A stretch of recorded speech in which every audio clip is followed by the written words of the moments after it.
Kad biste pokušali izgovoriti ime Nikole Tesle, svaki put kad upotrijebite neki uređaj s čijim nastankom on ima veze, imali biste posla cijeli dan. Teško je i popisati sva područja na kojima je traga ostavio taj čovjek koji nije volio da ga zovu izumiteljem, već istraživačem, što je doista i bio. Njegova strast bila je potraga za temeljnim principima. Smatrao je da razumijevanje temeljnih principa i vještina konstruirana uređaja koji će ih koristiti mogu stvoriti dugoročnu dobrobit za čitavo čovječanstvo, od skoro besplatne energije do pitanja zdravlja, komunikacije i tehnologije.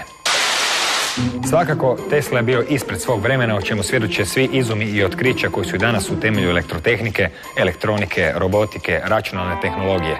No, mnogi će se složiti s tezom da su njegove zamisli još uvijek i ispred našeg vremena. Primjerice, toranj na Long Islandu učinio ga je rodonačelnikom koncepta znanog kao free energy, mada njegov san o besplatnoj energiji za čitavo čovječanstvo danas nije ništa bliže ostvarenju nego u njegovo doba, kažu uglavnom iz istih razloga kao i tada. Zbog svega navedenog, Tesla je uvijek rado viđen gost i ovdje, na rubu znanosti.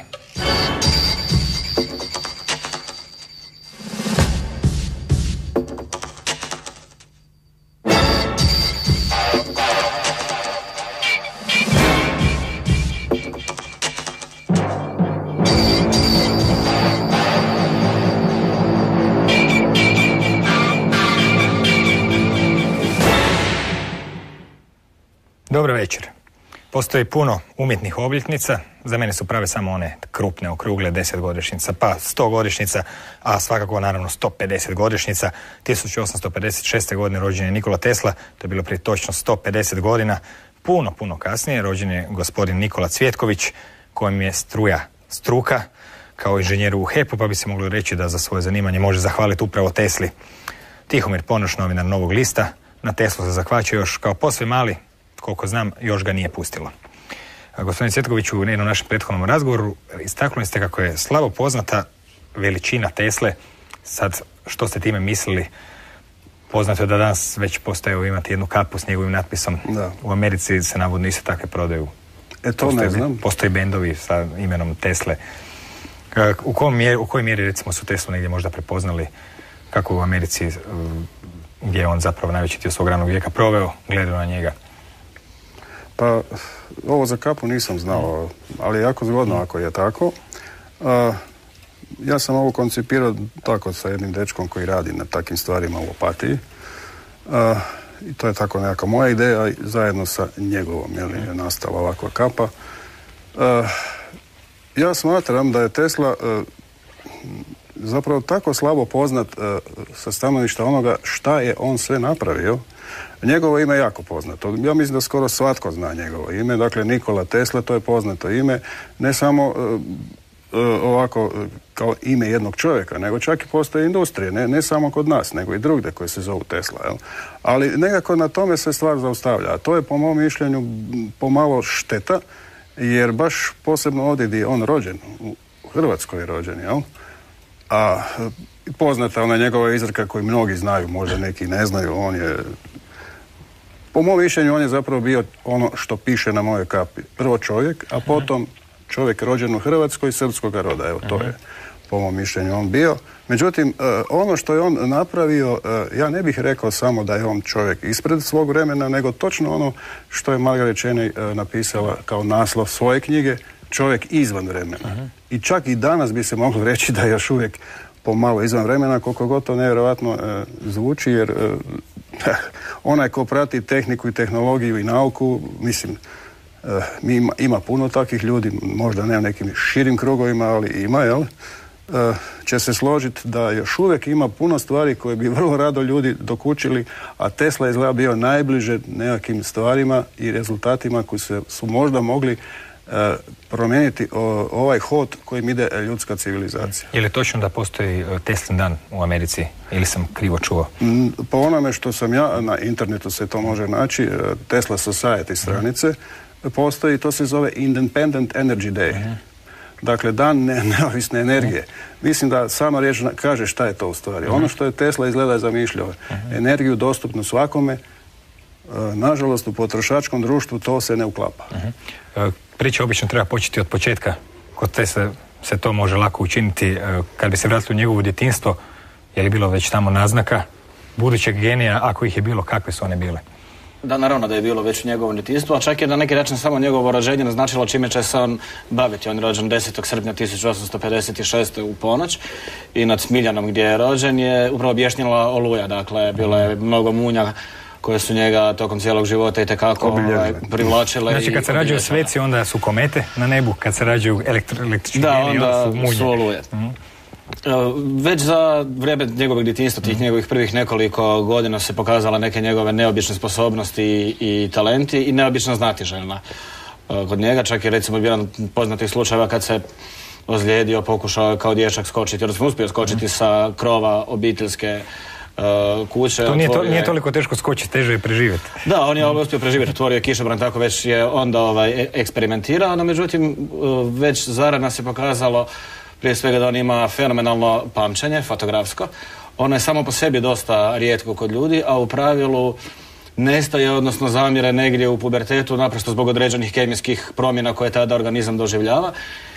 Za Teslu je prilično sigurno da je zadržao negdje barem do sredine svog života fotografsko pamćenje, a vjerojatno u nekoj mjeri i kasnije. Zanimljivo je recimo da se sredina njegovog života poklapa sa njegovim eksperimentima u Colorado Springsu 1899. godine. On je uz ostalo, kad govorimo o tom njegovom pamćenju, znao Goetheovog Fausta na pamet i to na njemačkom. Osim toga, još neke karakteristike genija je pokazivao prije svega u matematici, zarano, što se moglo već u školi vidjeti da je pokazivao briljantnu matematičku inteligenciju, a pokazivao je kasnije tokom nekog dječaštva i mladosti još neke odlike genija. Genija se standardno recimo kategorizira kao zakonodavnu osobu u području kojim se bavi. Ali postoji još jedna bitna odlika genija, a to je da kada ih neki problem zaokupi, od tog problema ne odustaju da ga ne riješe, a kada ga riješe onda pomalo je nespretno kazati da zaboravljaju na njega, ali ga jednostavno arhiviraju, stavljaju ga ad acta. Ali bitna je ta dakle i ustrajnost. Kada je došao u Graz na studije, zadao si je dva cilja. Prvi je da u godinu dana da 2 fakultetske godine, a tada je otkrio Voltairea i odlučio je pročitati sve što je Voltaire ikada napisao. Na francuskom, naravno, originalu je mogao čitati. Onda je shvatio da toga ima otprilike 100 svezaka. Ali pročitao sve i kasnije konstatirao da ga je to zamalo ubilo. Još neke stvari on pokazivao u ranom djetinjstvu nekakvu tehničku spretnost koja će za njega, s obzirom na to da on mnogo toga konstruirao, biti iznimno važna. I tu je poznata anegdota iz doba kada je imao nekih 8-9 godina, kada je u Gospiću dovezena nova vatrogasna kola. I to je bilo tako jedno veliki događaj za to mjesto, napravljena je naravno velika fešta. Cijelo mjesto je došlo na tu svečanost i vatrogasna kola nikako da prorada. I svi su se naravno uzbudili, a Tesla je shvatio da je vatrogasno crijevo koje je bilo gurnuto u obližnji potok iz kojeg je trebalo pumpati vodu, da se vjerojatno zamuljalo od vode. On je došao, to je odmuljio i postao je heroj dana. Lako je tom selu u kojem Tesla živi. Da. O njemu pričamo kao velikom stručnjaku za sve moguće tehnološka pitanja, međutim on je također bio dobar poznavatelj jezika. Za ono vrijeme dosta neobično. Koliko jezika? On je bio zapravo čovjek renesansne širine, samo što je naravno najpoznatiji po svom znanstvenom radu. On je znao od jezika engleski, francuski, njemački jezik. Sigurno je da je u nekoj mjeri mogao baratati vjerojatno češkim, s obzirom da je jedno vrijeme studirao u Pragu. Vrlo vjerojatno je znao i nešto mađarskog, jedno vrijeme je radio u Budimpešti. Dakle, ali gdje je u Smiljanima uspio steći tolika znanja o jezicima? Pa dobro, nije se on u Smiljanu uglavnom školovao, on se ipak školovao od Gospića pa nadalje, ali ne treba zaboraviti njegovu obitelj. Njegov otac Milutin je bio pravoslavni svećenik, njegova majka Đuka je bila domaćica, ali po njegovim iskazima Teslinim izuzetno inteligentna i bistra žena, i koja je imala veliki utjecaj na njega. I ne treba zaboraviti da je drugi dio Tesline familije, da su mnogi bili časnici u Habsburškoj vojsci u Vojnoj krajini. Dakle, nekakva obiteljska pozadina ipak postojala, jer to što mu je otac bio pravoslavni svećenik, a drugi dio familije mu je bio u vojsci, je značilo zapravo da on nije iz pretjerano bogate familije, ali da ipak iz obitelji u kojoj, ako ništa drugo, u ono doba što nije bila rijetkost, vjerojatno svi znaju čitati i pisati i knjige su im dostupne. Dobro, eto, tijekom 9 mjeseci predzadnje i zadnje godine 20. stoljeća, zapravo 19. stoljeća, bile su po mnogo čemu prelomne za Teslu. Upravo u to vrijeme došlo je zapravo do ideje koja će ga učiniti jednim od najvećih znanstvenih mistika.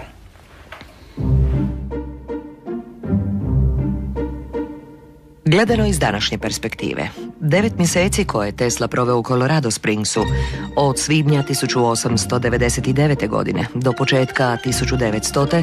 moglo bi se nazvati njegovim najproduktivnijim razdobljem. Jer kao što je i sam rekao, 10 godina koje su prethodile toj kratkotrajnoj selidbi u eksperimentalnu stanicu u preriju blizu Pikes Peaka, bile su samo vježba za posao koji ga je tamo čekao. Doputovavši iz New Yorka, medijima je najavio da će od tamo poslati radio signal u Pariz, bez detalja koji bi objasnili na koji je način mislio projektirati takav neviđeni bežični prijenos energije.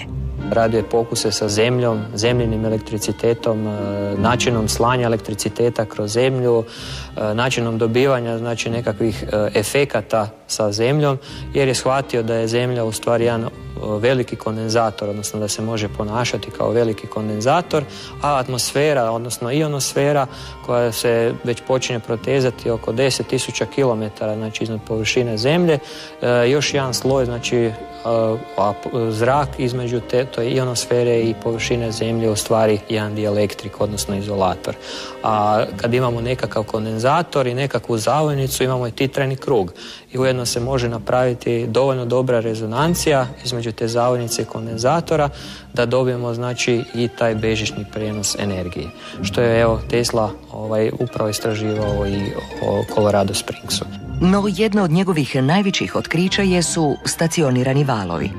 Naime, Tesla je tamo otkrio da Zemlja ima nekakvu svoju vlastitu frekvenciju titranja koja je u to vrijeme, koja još nije bila u biti ni otkrivena. Tek tamo 1960. godine je otkriveno da postoje 3 frekvencije, vlastite frekvencije Zemlje, a do Tesla je to došao do tih frekvencija, približnih frekvencija, ne u točnom iznosu, već tamo dok je radio u Colorado Springsu. Uspio je upaliti 200 žarulja koje nisu bile povezane žicom na udaljenosti od 40 km, a koje su svaka pojedinačno oko sebe osvjetljavale krug od 41 metar.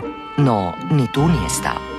Tesla je još radio na nizu projekata u Colorado Springsu, mjerenja na dielektricima koje je koristio, na izolaciji, znači na vodičima, načinu najboljem iskorištenja tih vodiča. Zamijetio je još razne druge pojave, kao što su recimo kuglaste munje koje je uspio dobiti prema nekim njegovim riječima, znači nije nažalost dokumentirano, ali prema njegovim riječima uspio znači čak dobiti i te kuglaste munje u tom svom laboratoriju. Prema osobnim zapisima, Tesla je jednom čak i zamalo poginuo kad se sklopka za vrijeme jednog pokusa slučajno uklopila. No, jednom prilikom nije samo njegova glava bila u pitanju. Kada je pokušao dobiti ogromne napone, munje napone čak i preko 12 milijuna volti prema nekim njegovim riječima i struje preko 1000 ampera, radio je pokus sa svojim asistentom i kako je slao elektricitet kroz zemlju, tako je uspio dobiti povratne efekte i munje su rasle sve čak do preko 60 metara prema tim njegovim zapisima i na kraju pokusa je izgorjela elektrana, znači tamo obližnja u Colorado Springsu i Tesla je u bijes otišao, nazvao elektranu, šta se dešava, zašto mu ne daju struju, oni su mu javili da nažalost više nema struje, da su praktički svi generatori izgorjeli i onda je morao ići popraviti te generatore tamo u Colorado Springsu. Nakon čega se ubrzo vratio u New York. No iz tog razdoblja su ostali sačuvani, iako s ponešto nejasnim rezultatima, detaljni dnevnici koje je vodio svaki dan. Dosta tih stvari nakon Tesline smrti je nestalo. Zna se da je tu bio umješan tadašnji odjel za iseljenike u Americi i FBI. Sad koliko je ostalo, koliko je nažalost nestalo tih dokumenata, nažalost danas se ne zna. Ono što je ostalo, što se zna, je sačinjavaju ti dokumenti, dnevnici iz Colorado Springsa.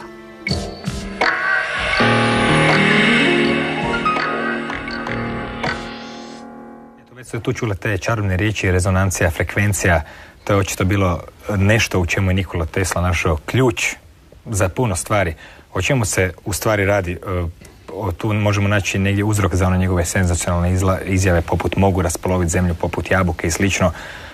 Značaj frekvencije, vibracije, kako je on prepoznao, rezonancije, o čemu, na koji način možemo to opisati?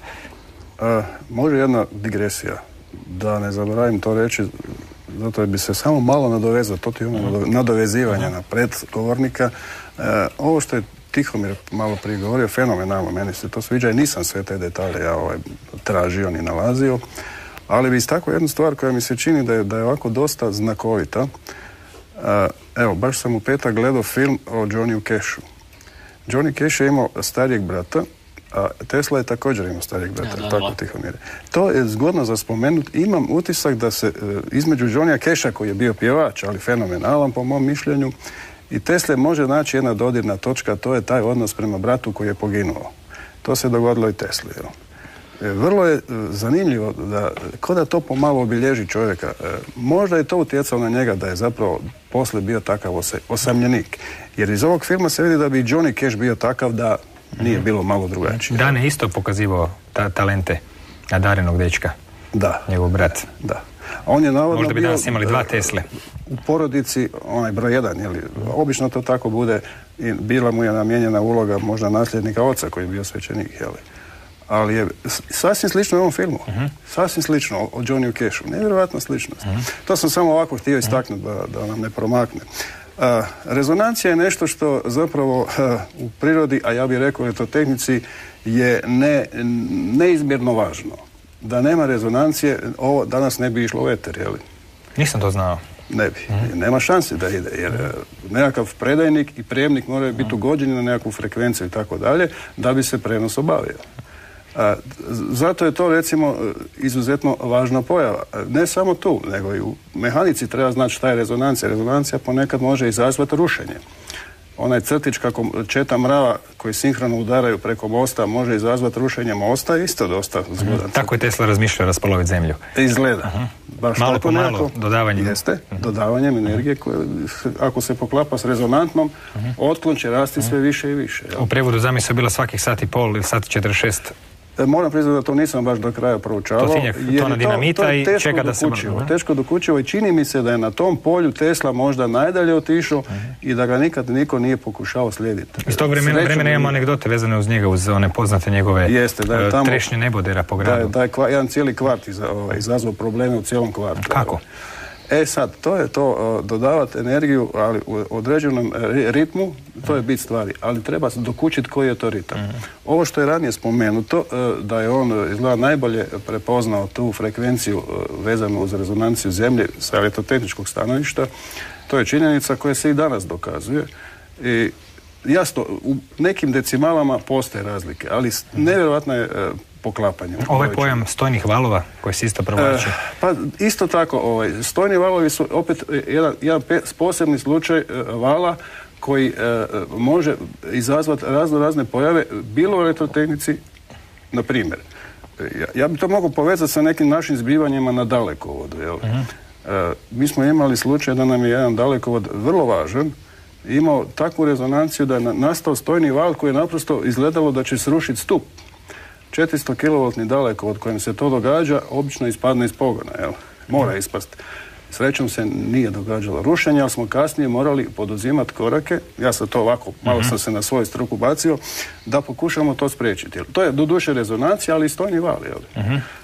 Oni ljudi koji su to uživo vidjeli iz naše DV ekipe, mislim na prijenosno područje Opatija, tako se zovu 4 te regije prijenosna područja, koje pokrivaju u elektroprivredi prenos energije na najvišim naponima. Dakle, ja sam s onim što je Tesla radio praktički veći dio života svoga stručnoga obilježen, jer radim na tom polju. Prenosna područja Opatija imalo taj problem, ali nismo mi jedini, ali kod nas je bio najizraženiji jer je to poklapanje rezonancije vodiča, koji nisu samo jedan, nego ih je čak 2, sa utjecajem vjetra, gdje je važno i brzina i kut i svašta. To su već mehaničarske stvari, spadaju u mehaniku, ali to je to što ako neko dobro prouči takve stvari, svašta je moguće. Dakle, srušiti nešto do kraja ili obrnuto, napraviti neki veliki efekat, pozitivan. Kod Tesle se spominju i eksperimenti koje nikad nitko nije uspio ponoviti. Koji su to eksperimenti? Da, spominju se sad nema nekakvih, osim nekakvih izvještaja očevidaca, nema nekakvih tragova nakon recimo 120 ili nešto više od 120 godina tim eksperimentima. Ali obično se spominje jedan eksperiment koji on izvodio još u Parizu, dakle prije nego što je došao u Sjedinjene Američke Države, gdje je došao 1884. godine u svojoj 28. godini, kada je, a tu je zapravo naznaka još nečega, a to je Tesla kao uvjetno rečeno kao showman, kada je javno izvodio ovaj eksperiment gdje bi između dva predmeta koja nisu bila ni na koji vidljiv način povezana sa bilo kakvim izvorom električne energije, kada bi između ta dva predmeta potekla struja, što bismo mi rekli, odnosno električna energija. To je eksperiment koji nikad nikome nije uspjelo ponoviti, a imajući na umu važnost i ozbiljnost Tesle kao znanstvenika, onda smatram da je to nemoguće svesti pod nekakvo šarlatanstvo ili nekakvu magiju. Slično je sa paljenjem žarulja na daljinu. Da, o tome je bilo ovdje riječi u prilogu sa paljenjem tih žarulja na daljinu, dakle oni na 40 km u gradu koji je bio uranjen na jednom 40 km uspio usred bijela dana dobar dio javne rasvjete popaliti. Što se sve krije iza naziva rat struje? To je poglavlje u svakoj knjizi, tehničkoj i biografskoj o Tesli. Da, dakle on, kao što sam kazao, u svojoj 28. godini dolazi u Sjedinjene Američke Države, dolazi sa 4 centra u džepu i sa... Sve je prokockao na brodu. Da, to je jedna od njegovih manje poznatih mana. Povremeno je volio kartati i što je zanimljivo za osobu koja ima tako razvijenu matematičku inteligenciju i tako briljantno pamćenje, nije dobro kartao. On je već prije kao student imao problema sa kartaškim dugovima u Grazu. I došao je dakle sa ta 4 centra i nekoliko svojih pjesama, što je manje poznato, pisao i pjesme, manje više cijeli život. I zaposlio se kod Edisona. Kod Edisona se zaposlio zahvaljujući preporuci direktora Pariškog ureda Edisonove kompanije, koji je u zadnjoj rečenici preporuke Edisonu napisao: gospodin Edison, poznajem, imam tu čast poznavati dva velika čovjeka, jedan ste vi, a drugi je mladić koji stoji ispred vas. I oni su počeli raditi zajedno u Edisonovim laboratorijama, međutim vrlo brzo je došlo do ozbiljnih razmimoilaženja između njih dvojice, jer je Tesla smatrao da ono što on otkrije treba pripadati njemu, da treba biti pod njegovim imenom patentirano i tako dalje, dok je Edison na to više gledao ovako poslovno, pa recimo ne bi imao ništa protiv toga da se što toga pripiše recimo na Edisonovu kompaniju. I otprilike godinu dana nakon što je došao u New York, on napušta Edisona, i što je zanimljivo, 2 godine je Tesla radio obične poslove i tada zapravo počinje taj rat struja, dakle između Edisonovog i Teslinog, uvjetno rečeno Edisonovog i Teslinog koncepta. S jedne strane je Edisonov koncept istosmjerne struje, a s druge strane je Teslin koncept temelje na višefaznim strujama. Ono što je bitna razlika, koliko ja ovako kao laik skromnog tehničkog obrazovanja mogu kazati, to će nam potvrditi ovdje prisutni stručnjak, je to da je struju koja se proizvodi na Edisonov način nemoguće slati, da tako kažem, na velike daljine, odnosno svakih kilometra do 2 bi morala biti nekakva električna centrala ili stanica, dok Teslin sustav omogućava prijenos električne energije na velike daljine. Godinama je ta bitka trajala i obojica su radila nekakav, recimo, pa gotovo putujući cirkus, što je jako doprinijelo popularizaciji znanosti u to doba, pri čemu je Tesla uporno pokazivao koje sve mogu biti prednosti njegovog koncepta, a Edison i njegovi ljudi su išli po Sjedinjenim Američkim Državama i sa Teslinom strujom su recimo ubijali pse ili nekakve druge sitne životinje, pa su pokazivali kako je ta struja može biti opasna. Iako naravno Tesla nije bilo na kraj pameti da, kad je već otkrio taj princip, da se s tim ide da se ubije ljude, nego da im se pomogne. I tako je nastala električna stolica, slavna. Da, to je recimo jedan od načina primjena, jel?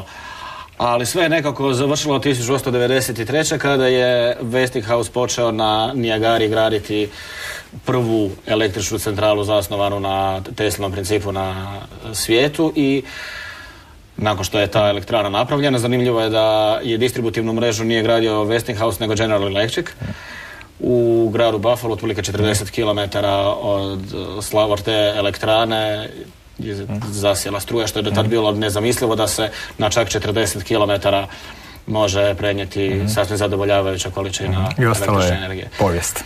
Ostalo je povijest. Da puno veće daljine i daleko veće snage i tako. Eto, već je postalo pomalo i dosadno ponavljati sintagmu Tesli kao čovjeku ispred svog vremena, a što se može kad ga ona najbolje opisuje, no što dokazuje tu tvrdnju? Između ostalog i ovo što slijedi.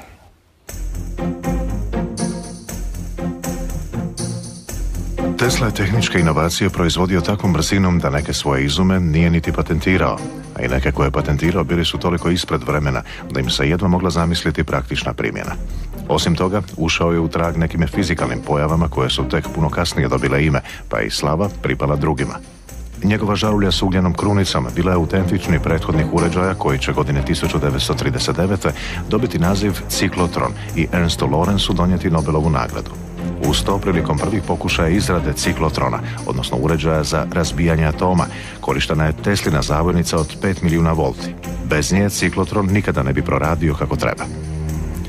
Kad je opisivao zamagljene fotografske ploče iz svog laboratorija, niti sam rentgen još nije znao što su to X zrake, niti kako bi se mogli iskoristiti.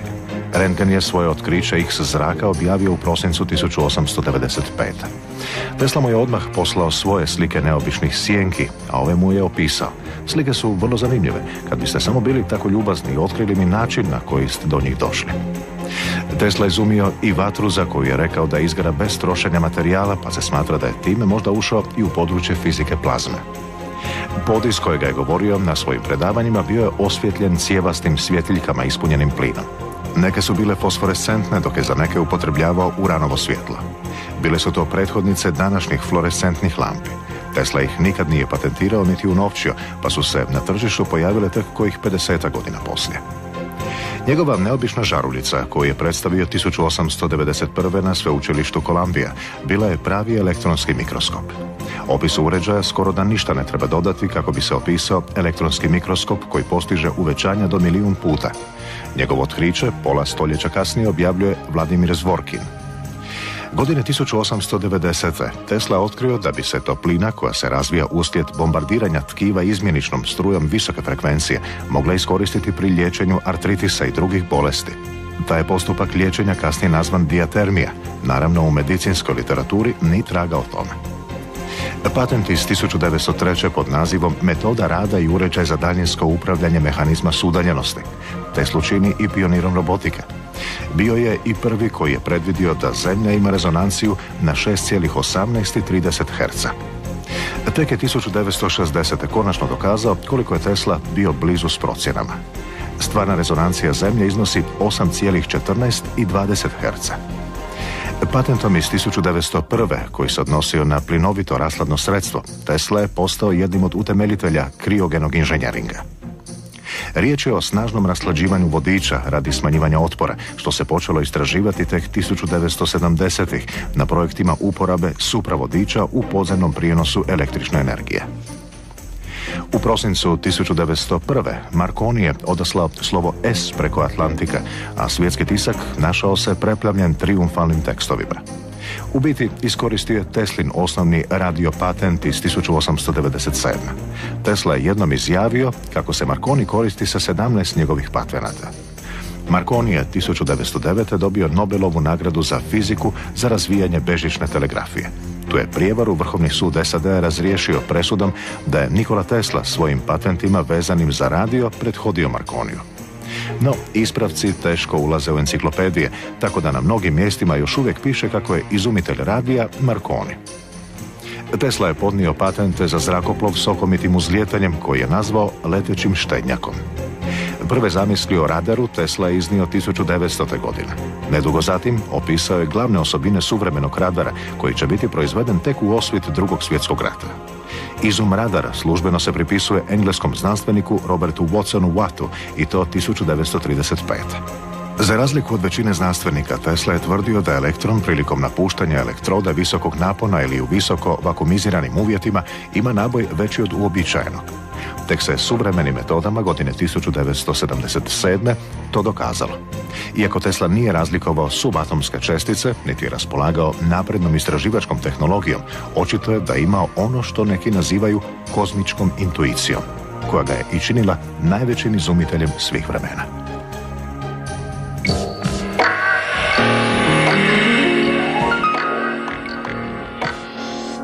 Možemo još malo ostati kod vizionarskih zamisli. Mnogi su bile aktualne tijekom hladnog rata i sami smo spominjali neke koje su čak bile vezane uz orbite, satelite, sunce. U ovoj zbirci nabrojane u ovom prilogu koji nedostaju primjeri? Pa, nedostaju, mislim, ne može se sve u jednom prilogu o Tesli reći, čak i ova emisija, to se već spomenuo, je upitno da li ćemo baš sve uspjeti reći, naprosto zato jer je on čovjek koji je registrirao nekih 270, ne znam, i 2 patenta u nekih 25 zemalja svijeta. To je ono što je službeno, a neslužbeno ima još možda 700, možda 800. Radi usporedbe sa onim s kojim je malo ratovao, ja bih rekao malo, ne puno, ali ratovali su, to je Edison. Edison je isto veliki pronalazač i on je imao navodno oko 1000 patenata, možda i više, ali dosta drugčije vrste i eto, mislim da je stvarno konstatacija da je Tesla čovjek izvan vremena stoji jer za njega je polje rada bilo, ja bih čak rekao, veće od planete na kojoj je živio. 30. godina 20. stoljeća je privukao pažnju svojim objavama takozvanih zraka smrti. Dugo vremena nitko nije znao o čemu se radi. Znamo li danas i kuda su traganja za Teslim zrakama smrti odvela i Sovjete i Amerikance? Pa evo, ja ću to probati ustvrditi ovako. On je spomenuo da bi se, koristeći 4 njegova patenta, ali nije baš bio, mora je biti malo i tajanstven, moglo ostvariti i takve efekte. Čini mi se da je on veći dio svoga života možda nije naginjao takvim poslovima, jer po meni on je bio drastičan primjer humaniste. Dakle, on je zapravo zrake smrti zamislio kao zrake koje će završiti sve ratove. Tako je. Nalazimo li danas traga njima u tehnologiji vojnoj? Nalazimo, ja ću to malo kasnije reći. Htio sam reći ovo. Inovator koji razmišlja o besplatnoj energiji za cijelo čovječanstvo, čini mi se da drugi ipak nisu bili takvi. Možda jesu, ali nije to bilo toliko poznato. Inovator koji razmišlja kasnije i o nekakvom prenosu takve energije na daljinu bez ikakvih velikih potreba za žicama, iako o tome bi trebalo još dosta toga reći, ali nema vremena, jer to nije baš sasvim beznačajno ni bezopasno. Moramo znati da svaka pojava u prostoru oko živih bića ima utjecaj na ta živa bića. Tako da to treba imati u vidu kad se o tome razmišlja, ali ideje su bile uvijek na tragu toga besplatna energija dostupna svima. Cijele planete, jasno da u potrošačkom društvu, a i onda je već bilo donekle, ne kao danas ni blizu, ali danas je to eskaliralo, to naprosto ne prolazi. Cijela ekonomija nekako potrošačkog društva se bazira na tome da imaš nekakav obrtaj, proizvodi se, troši se, troši se, ali negdje se i naplaćuje, inače se pomalo ruši ekonomija. Što se tiče patenata koji bi mogli dovesti do super oružja, to što je on zamišljao je moglo biti oružje po njemu koje bi možda moglo najedanput srušiti cijelu flotu aviona. U svjetlu toga je valjda i on počeo misliti kao Nobel. Kad je Nobel pronašao dinamit, valjda će ti ljudi prestati ratovati jer sad svaku može uništiti svakoga. Nešto slično izgleda da i Tesla mislio, da će ratovanje postati besmisleno, a ako svako može svakome srušiti sve što se pokrene, ili tako nešto, Dobro, ajde, bilo se to orijentiralo na avione, nekako ovo što on radi je baš bilo za njih najopasnije, Koliko je to bilo realno, teško je reći, ali danas već postoje oružja usmjerena u tom pravcu. Koje, na primjer? Pa, radar kao oružje je danas već došao na takav nivo. To je ova agencija, to će i Tihomir možda znati, koja se zove DARPA, dakle agencija Defense Agency, koja vrši velika istraživanja i ulaže velika sredstva. Teži se oružjima koja će biti efikasna na daljinu, bilo na principu radara, bilo na principu lasera, ili ako je to oružje samo za odvraćanje, onda na principu mikrovalova. Sve je to povezano, u krajnjoj liniji. Dobro, imamo se na malo vedrije teme. U svoje vrijeme je Nikola Tesla imao status, usudio bih se reći, pop zvijezde. Slikalo ga se. Da, definitivno. Voljelo ga se. One što se tog statusa tiče na neki način imao, pa recimo na tako sreće, jer u to doba su znanstvenici bili doista popularni ljudi. Nije on bio jedini popularni znanstvenik u Sjedinjenim Američkim Državama, jer sam bio ništa manje popularan od njega. Negdje posebno recimo 1890. godina on je u New Yorku doista bio rado viđen i pa i recimo prilično utjecajan u nekim krugovima. On je živio u Waldorf Astoriji, što nije nevažno. U tom hotelu su se obično sakupljali kraljevi njujorške burze nakon što bi se burza zatvorila, što je dakle Tesli omogućavalo dosta lak pristup potencijalnim financijerima. Imao je stalno zakupljeno svoje mjesto u Metropolitan operi, veoma često je bio po novinama, novine su dosta marljivo pratile što on radi, što on nagovještava, od svojih izuma na čemu eksperimentira. A imao je još neke, recimo tako, značajke koje su mu omogućile da postane vrlo popularan. Prije svega on je na prvi pogled je on bio doista čudan. Bio je visok tako 1,99 m, 2 metra, vrlo izražajnog lica, imao je manje od 70 kila, dakle on je konstantno bio na neki način pothranjen ili nedovoljno uhranjen. Imao je velike šake sa izrazito dugim prstima. Jako je puno pažnje pridavao odjevanju i uvijek je bio izvrsno odjevan, to su bila najfinija odjela, fini šeširi i tako dalje. I bio je čovjek enciklopedijskog obrazovanja, koji je doista imao široko obrazovanje iz književnosti i iz glazbe, a ne samo iz onoga s čime je pa recimo i zarađivao za život. Imao relativno malo prijatelja, ako ih uopće ikad imao, onda bi to možda bio Mark Twain, ali se družio sa recimo Rudyardom Kiplingom, pa recimo sa Antoninom Dvoržakom. Naravno, družio se sa Westinghouseom, jedno vrijeme se družio sa čuvenim bankarom Morganom, koji je jedno vrijeme i financirao neka njegova istraživanja. Zahvaljujući njujorškoj obitelji Johnson bio je uveden u recimo najuže elitne njujorške krugove i svojedobno ga se smatralo za jednu od 400 najviđenijih osoba New Yorka. To ni onda nije bilo baš malo. Dobro, eto, s obzirom da vjerojatno postoje oni koji nemaju baš nikakve zamisli niti planove, velika je stvar već imati uopće ikakvu zamisao. Tesla ideja nije manjkalo, to je 100% sigurno, ne može se reći niti da je baš najveći dio njih uspio ostvariti. Kako je koju riješio, išao je dalje, sve do zamisli koja je ostala zauvijek neostvarena. Toranj na Long Islandu nikad nije ušao u upotrebu, ali zato ušao u povijest i mitologiju.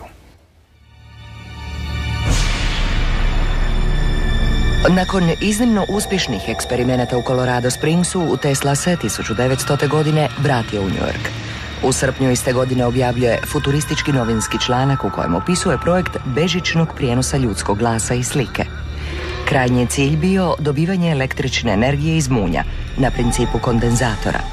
Svake se minute na našem planetu istovremeno događa 2000 oluja, što prosječno svakih 20 sekundi proizvodi po jednu munju. Drugim riječima, imamo planet krcat energijom, a nitko je ne iskorištava. Za ostvarenje te ideje bio mu je potreban visoki čelični toranj. Odlučio ga je podići u Wardenclyffu. Možda ne bi bilo loše spomenuti upravo to da je toranj u Wardenclyffu zamišljen znači kao ekstenzija Teslanog projekta u Colorado Springsu, gdje je postizao značajne rezultate sa transferom električne energije bežičnim i gdje su zabilježeni fenomeni transfera električne energije na daljinu bez gubitaka, to je bitno napomenuti, bez gubitaka, na neku daljinu od 20 do 30 milja. Taj je pothvat bio iznimno skup. Naravno da Tesla nije imao toliko financijskih mogućnosti da bi mogao samostalno ostvariti projekt. On je imao više financijera, od kojih je najprominentniji bio JP Morgan, koji je u biti i jedan od uzroka zašto je gradnja tornja prekinuta. Naime, tornj se gradio 1901. do 1904.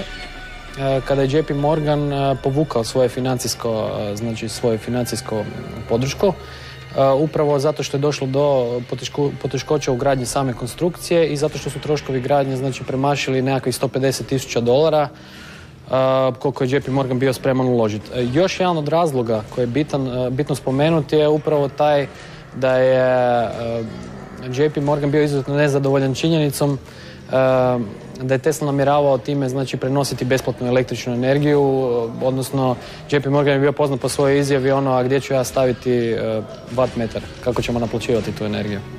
Prijašnji Teslini uspjesi, poput onoga na Nijagari, jasno su pokazali i dokazali kako tehnologija može uzdrmati ekonomiju. Tesla je sa tornjem u Wardenclyffu mislio postići svjetski distributivni centar, znači za radio signale i za distribuciju električne energije, bežični prijenos električne energije. Zamislio je to znači kao jedan od centara. Drugi centar je trebao biti na južnoj obali Engleske i treći centar je trebao biti lociran negdje u Aziji. Druga dva centra nisu nikad ostvareni, dapače Wardenclyffe nikad do kraja zapravo i nije završen zbog konstrukcijskih i financijskih poteškoća. Sam toranj je bio onako prilično impresivna konstrukcija, znači visina nekakvih 50 metara, obujma kupola oko 20 metara i sama konstrukcija same kupole je bila oko 55 tona teška. S time da je malo poznato da je Tesla morao bušiti i preko 100 metara u zemlju da bi proveo određeni broj željeznih šipaka radi uzemljenja. To je vrijeme inflacije i teške ekonomske situacije u Americi. Tesla je sve teže pronalazio novac, čak i za najosnovnije potrebe, poput plaća za radnike ili ugljena za grijanje. Dovršetak radova bio je još prilično daleko. Toranj kao takav u kompletnom svojem obliku nije nikad zafunkcionirao. Međutim, poznato je da su neki manji eksperimenti odrađivani tamo i da postoje, znači, ajmo reći, priče nepotvrđene da su se stvarno vidjele, znači, u okolici tog tornja, unutar nekoliko kilometara, čudnovati svjetlosni efekti, znači električna pražnjenja. Ljudi najčešće se pozivaju, znači, na njegove eksperimente u Colorado Springsu, gdje je zabilježeno da je radio munje, znači, dužine preko 100 metara i gdje su se stvarno u okolo, znači, nekakve 20 do 30 milja pojavljivali, znači, definitivno izboji iz zemlje. Ljudi su doživljavali električne šokove primivši se na metalne predmete. Međutim, oko Wardenclyffa nikad se nije išlo do te granice, zato što naprosto Tesla u tom trenutku ostao bez financijskih sredstava. JP Morgan je povukao svoju podršku i 1904. su Tesli istekli patenti za izmjeničnu struju od kojih je dobijao tantijeme i taj izvor, znači, financija je naprosto presušio. Tipična priča koja govori kako su problemi u zatvaranju financijske konstrukcije izazvali probleme u onoj drugoj konstrukciji, čeličnoj. Ta čelična konstrukcija stavljena je pod hipoteku. Vlasnik hotela je preuzeo hipoteku daleko ispod vrijednosti same, znači, građevine i tornja. Zgrada je bila u upotrebi neko vrijeme, dapače da zgrada je dan danas u upotrebi, konkretno u vlasništvu Agfa kompanija, znači proizvođača fotografske opreme. A sam toranj je 1917.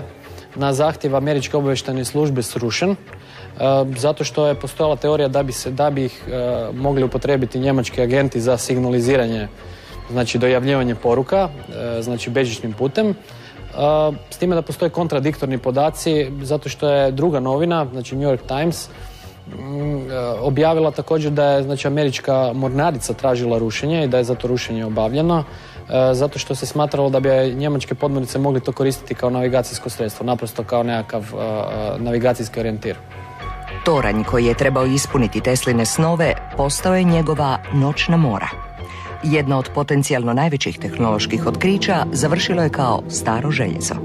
Nikola Tesla je sa svojom teorijom izvlačenja električne energije iz munja došao vrlo blizu cilja. Danas imamo tehnologiju za dostići taj cilj, no radi se o novcu. Dok god netko radi nešto čime zarađuje novac, on će biti prepreka na putu globalnog napretka.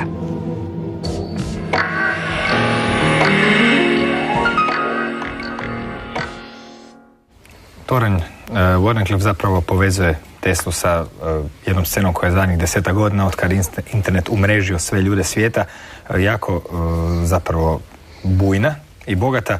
Nazivaju je izrazom free energy, koji u engleskom ima dvojako značenje, i slobodno i besplatno, u hrvatskom i ne. Na koji način možete nam zapravo reći free energy scena, čime se danas bavi i što uopće taj pojam znači? Da malo raščistimo pojmove. Pa, jasno, pod free energy bi trebalo podrazumijevati sve što bi moglo biti izvor energije, ali na bazi nekih alternativnih procesa koji nisu dosad ušli u primjenu, koji nisu uobičajeni, a ja bih čak rekao da ovo što se pod tim pojmom također koristi, a to je energija nulte točke, možda najintrigantnije, jer je to nekako najteže možda razumjeti. to je već pomalo, ja bih rekao, usporedivo sa Einsteinovom teorijom relativiteta, jeli, posebno specijalnom, jeli, jer ja mislim da i danas oni koji doista do kraja mogu reći da samo tu esenciju te teorije razumiju, ja mislim da ih ipak ima relativno jako malo. Međutim, teoretičari konstruiraju sliku svijeta, praktičari, Tesla pravi primjer, eksperimentatori su oni koji rade probaje. Postoje li danas značajna imena unutar scene Free Energy-a? Tesla je danas svakako uvijek u svim tim knjigama jedan od prvih koga je slijedio.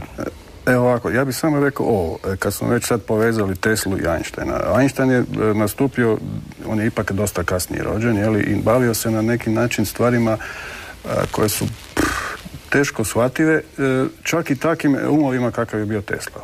Međutim, ja vjerujem da je Tesla razumijevao puno bolje nego drugi neke aspekte, jasno. Jer on je ipak bio čovjek koji je nastojao da sve što zamisli, barem donekle i ostvari. Očito vidjeli smo ovaj primjer, jeli, što se ovog tornja tiče, koji je enormno skup i enormno kompliciran. Tu postoje već neka ograničenja, naprosto ne znam koliko sredstava trebaš imati i volje i vremena i razumijevanja okoline. Sve je to prisutno u onom prilogu malo prije, jel? Tako da to je ta razlika između onoga s čime se bavio Einstein i Tesla. I čini se da je Tesla možda baš zato, on je očito znao, bez obzira što je Einstein nastupio kasnije, kada je već Tesla, da tako kažemo, možda je već bio, treba bi sad malo računati godine, znam da je negdje 29 godina razlika. Znači, Tesla više nije bio u zenitu ovom svom, jel, intelektualnom. Vjerovatno je baš zato on malo skeptično imao nekakav stav u odnosu na Einsteinovu teoriju. Ali to ne mora biti previše značajno i baš u svjetlu toga što je razmišljao o proizvodnji energije na bazi nečega što zovemo, jeli, energija nulte točke i što zapravo pomalo ulazi u bit svijeta. A tu sad treba spomenuti ono što je bilo u jednoj od ranijih emisija, jeli, ona knjiga koja je spominjana autorice Lynn McTaggart, a to je Polje, jeli. Ja tvrdim da ta knjiga je izuzetno značajna, napisala je zapravo novinarka, ali ja bih rekao koja je tako duboko ušla, sa tako puno naučnika komunicirala i na bazi toga napravila te svoje tekstove, da tek kad čovjek prouči takvu knjigu i sve ovo ostalo, možda si na nekom tragu da razumiješ donekle. Od praktičara koji su na razne načine... Od praktičara bi vjerovatno trebalo spomenuti to što se isto može naći na internetu, a to je da recimo nekih 30 godina se... područjem free energije bavi dr. Lindemann, dakle svim aspektima, uključivši i ono što je on opisao kao radove Edwina Greya, koji je uspio ostvariti, ja moram reći da mi malo fali tu podataka, jer to ću nastojati kad tad prikupiti, 80 kW dobiti iz energije, kad se kaže energija nulte tačke, ponekad se kaže energija vakuma, energija praznog prostora ili energija prostora jednostavno. Ti pokusi koje je on radio, ako su stvarno bili tako uspješni kao što je istaknuto na internetu, da se moglo dobiti čak i 80 kW, bi stvarno moglo značiti da je možda Teslin san bio negdje tu. Ali uvijek imamo malo rezervu, jeli, u vezi svega toga, jer sad se neko može pitati, pa ako je to tako, ako je to 70 i neke godine Edwin Grey napravio, šta se čeka, jeli? Evo zato smo danas po tom pitanju, evo jedno pitanje za gospodina Ponoša. Tesla živi u vrijeme dok su neki istraživači, barem on, se trudili, čak neko vrijeme bili neovisni, kasnije ipak postao ovisan. Taj balans, ta zapravo nekakva njihaljka između ovisnosti i neovisnosti, kako je kod Tesla išla? To je dosta zanimljivo vrijeme, ne samo za Teslu, nego za mnoge druge znanstvenike, ali za njega posebno na neki način bio problematičan po tome. Naime, on je bio doslovce svoj čovjek. Naime, on nije bio vezan tokom cijelog svog života. Ni za jednu ustanovu, ni za jednu tvrtku, ni za jedan, ne znam, veliki istraživački laboratorij, osim jedno kratko vrijeme što je radio za Edisona, nego uvijek nastojao biti neovisan. Sad to je naravno bio dvosjekli mač. S jedne strane to je značilo da on može raditi na onome na čemu on želi raditi, da može razvijati svoje vlastite ideje. A s druge strane značilo da se treba pobrinuti za novce. Dakle, da bi trebao imati nekog financijskog menadžera, ili da bi to on sam trebao raditi. A on je sa novcem nije baš bio prijatelj. Baš nije imao nekakav recimo, bolji odnos prema novcu, nije mu novac baš pretjerano mnogo u životu značio, iako je bio naravno svjestan njegove vrijednosti i važnosti. I upravo ovaj slučaj sa Morganom i sa tim financiranjem pokazuje koliko je ta pozicija bila ranjiva. Ako njemu isteknu prava za određeni patent, a po kojem godišnje zarađuje određenu svotu novaca, a ne nađe nekog drugog financijera, kompletan njegov rad dolazi u pitanje. Ako se rad ne sviđa financijeru? Ako se rad ne sviđa financijeru, to je recimo ovaj slučaj gdje ja mogu staviti vatmetara, što je pitao Morgan. Postoji jedna druga ovako više priča, doduše, da je Tesla negdje prije Prvog svjetskog rata donio nacrte za automobil pogonjen solarnom energijom. Je li to točno ili ne, koliko on o tome razmišljao, ne znam, ali postoji makar ta priča. I onda smo potencijalni financijeri objasnili, da to su naravno bili veliki bankari, da ne bi oni u to investirali, jer se već razvila automobilska industrija na bazi nafte. I one su uložili naravno u naftnu industriju i sada ako bi se razvilo nešto što ide na nekakav drugačiji pogon, ko će zarađivati na nafti. Dakle, to je bila za njega jedna vrlo ranjiva pozicija i posebno negdje nakon te 904. 905. Znači kako će vrijeme odmicati, zapravo sve više na neki način znanstveno istraživački gledano patiti zbog te svoje ranjive pozicije. On će i mijenjati hotele, ići u sve jeftiniji hotel, postajati i dužan. Čak recimo u jednom hotelu je ostao dužan $400. Ja se čak naljutio kad smo poslali račun da... A i vremena su se promijenila, vjerojatno je centralizacija i kontrola znanosti s vremenom.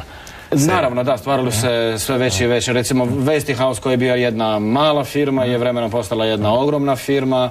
General Electric je postao jedna od najvećih firmi na svijetu.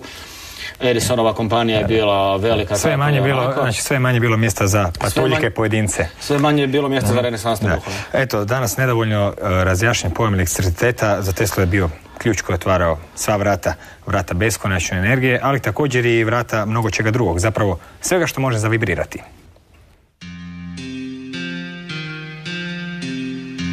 Novac pokreće svijet. A da se Nikola Tesla zbog novca nije ugovorom obvezao raditi za John Pierpont Morgana, možda bi čak i uspio izvući energiju iz munje.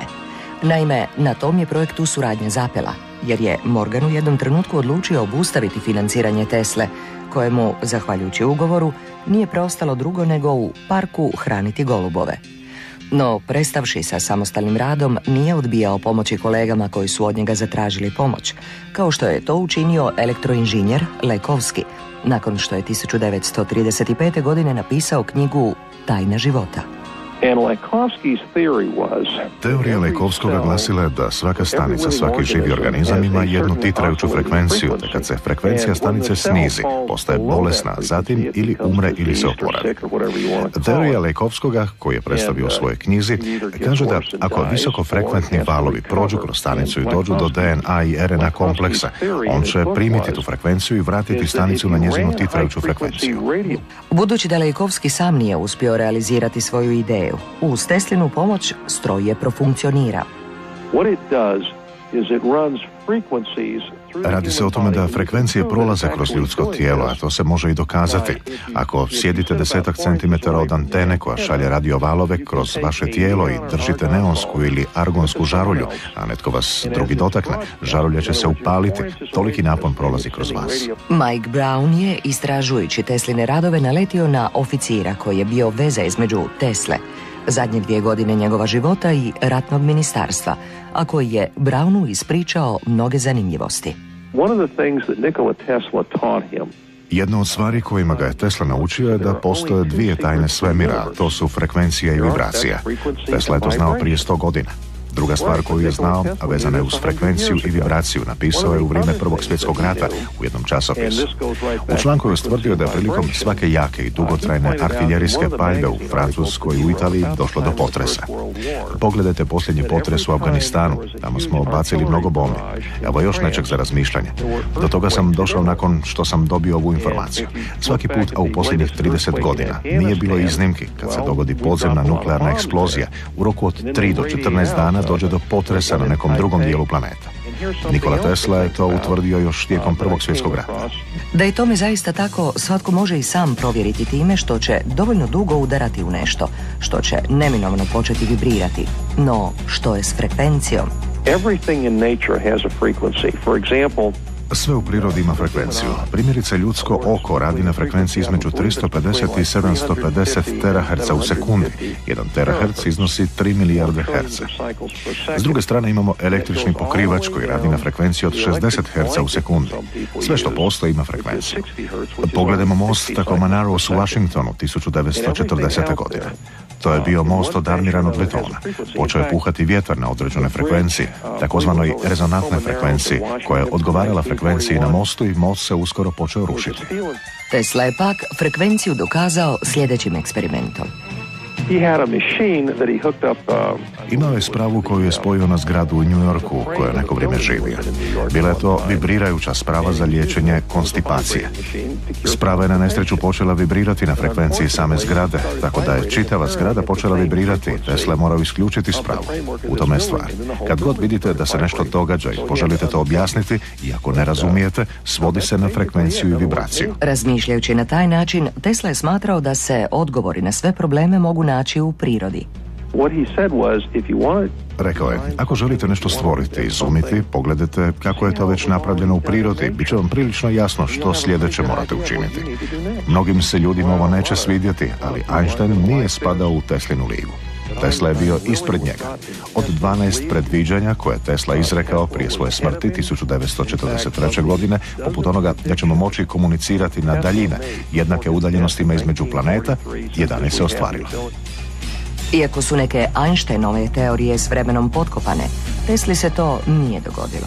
Pa premda je uvijek samo želio pomoći ljudima, u poslu su ga redovito proždrli, zahvaljujući i čemu su ga rijetki nakon njegove 47. godine više ozbiljno shvaćali, iako su njegove ideje i tada bile daleko od zaostalih. Postoji knjiga pod nazivom Nikola Tesla, čovjek koji je izumio 20. stoljeće. Da nije bilo Nikole Tesla i njegovog rada na transmisiji izmjenične struje, postoji velika mogućnost da bi današnja tehnologija nalikovala ona iz 1890. godine.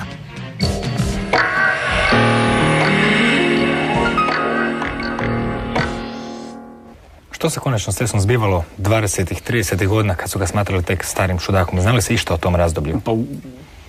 To je vrijeme, recimo, kada je on općenito manje popularan, kada on više nije ona znanstvena pop zvijezda i kada ga se ne smatra samo čudakom, njega su čudakom smatrali i prije, i to ne bez razloga, on je doista bio čudak uza sve ostalo, nego ga se već polako počinje smatrati ishlapilim starcem. Da, ishlapilim starcem, tako starim, gotovo senilnim starcem kojem na pamet padaju svakojake bedastoće koje su po procjeni, recimo to tako, njegove publike ili tadašnje javnosti neostvarive. Ove, recimo, Zrak i smrti o kojima smo govorili, to je samo jedan od primjera. Jel negdje radio u to vrijeme?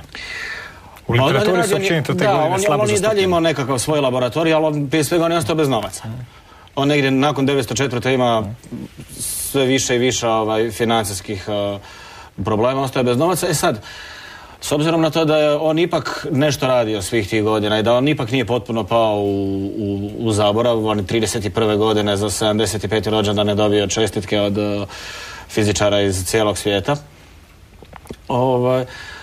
On je ipak, dakle, negdje nešto radio. Sad, da li je on radio, što se pretpostavlja, što ne bi bilo čudno za neki odjel američke vojske koja tad nije bila pretjerano velika, možda vjerojatnije za mornaricu. Ne treba zaboraviti da je on među ostalim razvijao torpedo kakav nitko drugi prije njega nije razvijao i tako dalje, na nekoj potpuno novoj, zasnovano na potpuno novoj drugačijoj tehnologiji nego što je bila dotadašnja. Evo ga razvio? To se ne zna, obavijeno velom tajne. Da, obavijeno velom tajne, to možda neka gospoda u FBI-u koji čuva neke njegove dokumente, dio takozvanih Tesla Papers. Evo, ta će odmah reći FBI, čim je netko krajem 30-ih, početkom 40-ih počeo spominjati oružje, sasvim je logično da će dobiti priljepak. Zato danas kruže puno priča oko toga što se dogodilo u noći njegove smrti kad je umro, što se dogodilo s njegovom ostavštinom. Čak se raspravlja o tome ili uopće umro prirodnom smrću ili nije, bio dosta star, pa možemo očekivati da je. Kakve priče su nam danas dostupne? Postoji li ta njegova Teslina zaostavština? Da li možemo sa nekim postotkom reći da je bila? Ako je, gdje se danas nalazi?